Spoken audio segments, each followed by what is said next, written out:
This is Curtis coming at you from Ace Spread Studios once again, covering the 2021 NFL season.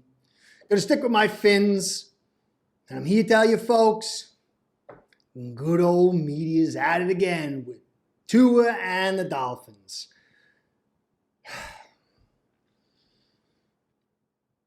I've said it before, there was a suit hustle on. The suit hustle takes many identities, many forms. It's generated for many different reasons. Sometimes it comes from the owner or the GM. Sometimes it comes from an agent. Sometimes it comes from players. Sometimes it comes from sports writers. Sometimes it even comes from enemies players have. But Tua and the Dolphins are consistently misrepresented. And now this dates back many, many years with the Dolphins. They've been a punching bag for many years.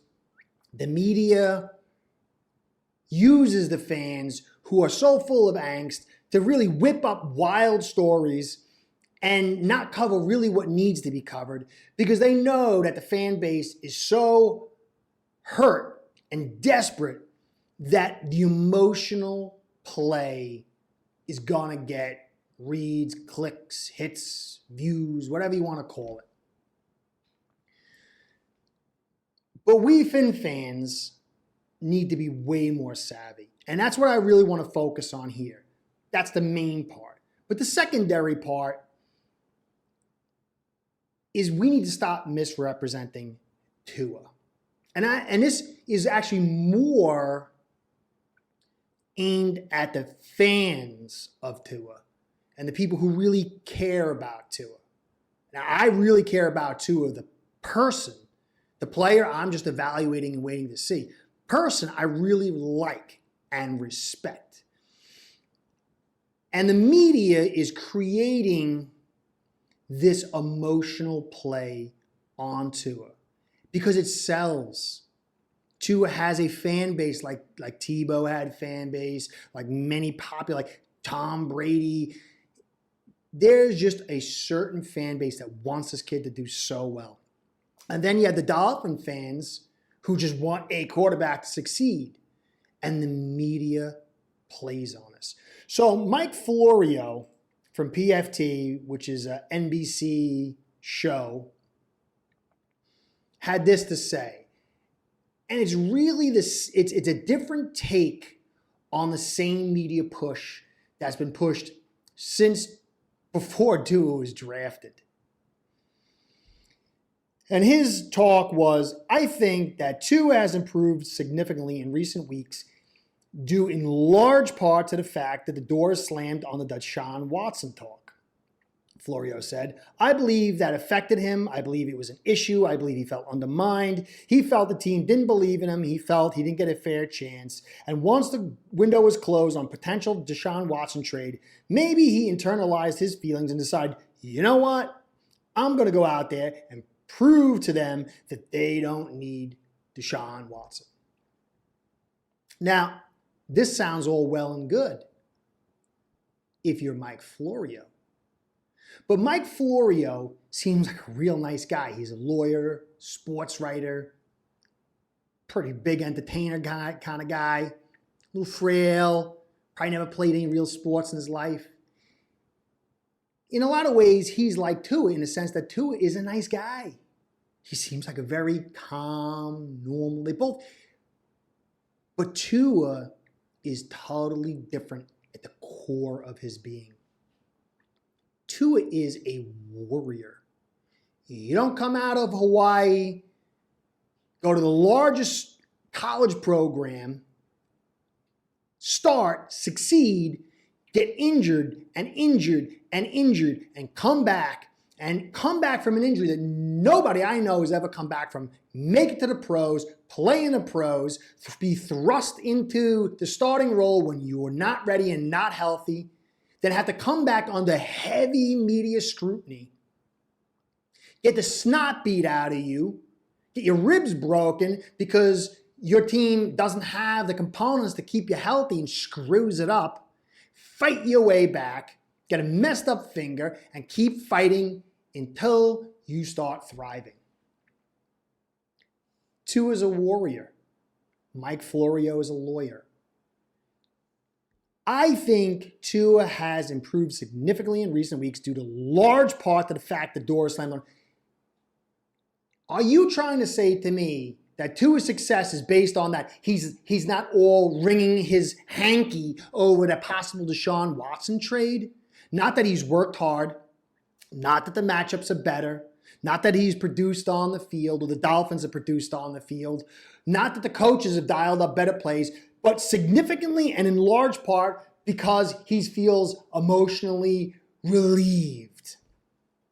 Projection, not perception. But fans, people who really care about Tua, they're going to get wound up on this. And then the second part is the part that really puts the bees in my bonnet because it creates this illusion. I did the whole suit hustle thing, and I've shown over and over again the lies. I'm not saying it's a lie here, but the media saying Gailey was sabotaging Tua. Gailey was fired. ESPN puts out fake tweets from Sheffer that he's fired. And it's very hard to decipher the media. And people watch Mike Florio, is a nice guy. He's got Chris Sims on it. It's NBC. I mean, Mike Florio is like Mr. Presenter. And just believe this stuff. And this is what they're going to believe. I believe that it affected him. I believe it was an issue. I believe he felt undermined.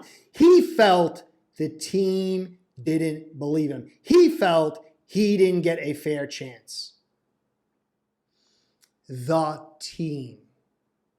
See, we went through the whole thing when Tua was drafted. When's Tua starting? When's Tua starting? When's Tua starting? When's Tua starting? And then, well, Tua got benched. Why is Tua benched? Why is Tua benched? Why is Tua benched? Well, maybe Tua isn't as good as he used to be. Maybe he's not good. Maybe he's a bust. Maybe he's a bust. Will Tua be the quarterback? Will Tua be the quarterback? Now, Greer and Ross fed into that with the whole Deshaun Watson thing. But then Flores, is he going to be the starter? He's a starter. Is Tua going to be the starter? He's the starter. We trust him. We believe him. He's growing. And over and over and over again. Then it was Flores doesn't believe in him. The team doesn't believe him. There's animosity and civil war in the locker room. Tua doesn't like Flores, and Flores doesn't like Tua. They're at each other's throats, and they're going to move off him. And we found it's all bogus. We know now that Tua and Flores are fine. In that Ravens game, Flores proved what he had been saying all along was what he was saying. It was the truth. Or else he wouldn't have put him in. He stuck by him. He's developing. And the team had no civil war. But now it's all about emotion. The team is 53 players. You got guys on injured reserve. You got guys on practice squad. You got, 15 guys on the staff, the coaching staff, trainers. That's a lot of people to say the team doesn't believe in him. And Florio is a lawyer. So some people, who aren't parsing the words or savvy when it comes to football will say the team doesn't like Tua, and Tua now is succeeding because he's emotionally validated. And this is the funniest part. He said when the Deshaun Watson trade didn't happen, he was going to decide, you know what? I'm going to go out there and prove to them they don't need Deshaun Watson. You don't think he was doing that before? You thought... This is a warrior class we're talking about. Mike Florio, nice guy, probably gets a hangnail and has a hard time going to work. Exaggeration, but maybe not so much. Tua got broken ribs, tightrope surgery in both of his ankles and played like a week and a half later. Dislocated his hip. Tua is a nice guy. Nice guys can be warriors. He's a nice guy in front of people. Like Caldwell said, he says, we want people that play on the field, and when they're out in public, they say the right things and they act like good people. That's what Tua is. But he's a warrior. He's a lion at heart. Every football player who succeeds in the NFL is a warrior. They will ride their body to destruction to get a play, to succeed, to get the job done. Most people don't have that inside them. And these writers, these media guys, they write from their standpoint. Players are trained to overcome pain, overcome pressure. Not to get, yeah, he's a human. He feels, but it's called compartmentalization, just like a soldier. That's what these players are trained for. It's a brutal industry. Dan Marino gave everything to this team, and he was stripped of audibles in like a second and third year with Jimmy Johnson. And then just like pretty much abandoned so they could get Wannstedt in here. Players are always getting screwed over. Their emotions are the last thing most people really think about unless they really need them. Tua is fighting for his second contract. He's fighting to do what he's been trained to do his entire life, to make good. Tua is a guy who believes in God and he believes in doing things as if he's doing it for the Lord and he's trying to be successful. He's doing everything other than trying to be emotionally bound up whether somebody wants another quarter. He's doing it because this is who he is. He's a warrior. And in this article, it makes it sound like the team still didn't want Tua, when this has fundamentally been proven to be false. And it's this kind of stuff that the media uses to keep Fin fans not focused on the prize, on what really matters, what really needs to be corrected, what really needs to be fixed. They get his heartstrings played up, where most people, they're not warriors. They don't understand that. They're like, I would feel offended. I can't believe that. And I'm sure Tua felt that on occasion, like, what? But who's the team that Florio is talking about? Who's the team that didn't want Tua? It's not Flores. It's probably not 99% of the players on the team. It's Chris Grier. Chris Grier forced him in early last year, drove out Gailey, drove out Marshall, drove out Fitzpatrick, and stole a couple million from his pocket, and cut a bunch of vets when last year the vets were speaking out saying, what's going on here, what's going on here? And all of a sudden, after all these reports of vets speaking out about this forcing in the Tua, a bunch of vets are being cut. Who was chasing after Watson? Ross and Grier, maybe Marino. But it wasn't the team. The team is everybody under Brian Flores. And what does Tua always say? Coach Flo. He calls Grier the GM or Grier. What does that say? You watch Flores respond to stuff and you'll see Tua mimicking him. Tua's own parents said Flores is like a father on the field. They say we respect him, we call him, we're in touch with him. But here we go. Poor Tua. Poor little Tua. This emotionally damaged little boy. I have respect. I've been saying that for months. I have respect for Tua. I respect him to go out and earn his job, to work hard, to overcome, and I believe he can, and he is, and it has nothing to do about being emotionally validated or emotionally crushed. So Fin fans, going forward, parse what these people are saying. Mike Florio is not a bad guy, probably. He's just viewing it from his perspective, but he's not Tua. He's not a warrior. This team is behind Tua. If they got somebody better, they would put him in because it's about winning. Flores has always said it's about best players play. Until Chris Grier came in and said, Tua's got to start early. And they didn't consult Shane Gailey. They didn't consult the offensive staff. And all of a sudden it popped out in the media.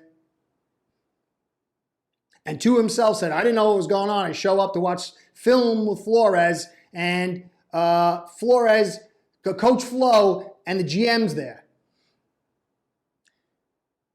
Understand, Flores is the head of the team, but he's subordinate to Ross and to Grier. The team that Mike Florio is talking about has nothing to do with anybody of who's Flores or under. They are all together. What did Duke Riley say? Is the closest team he's ever been on. Do you think that if Coach Flo had issues with Tua and Tua had issues with him, this would be the closest team? No. So pay attention, Fin fans, going forward. I'm going to get back into tape and all this other stuff. But the media hustle is going to keep us separated and arguing over things that are not true and obfuscate the real issues. And to me, it goes back to Chris Greer. It always goes back to Chris Greer. His team is together. Maybe Tua is not the guy to lead us forward. Maybe he's not a franchise, but maybe he is. We got to wait and see. Flo is the right coach. His team is together. And this was a bunch of hogwash. Respect Tua as a man. Respect him as a warrior. His feelings aren't hurt.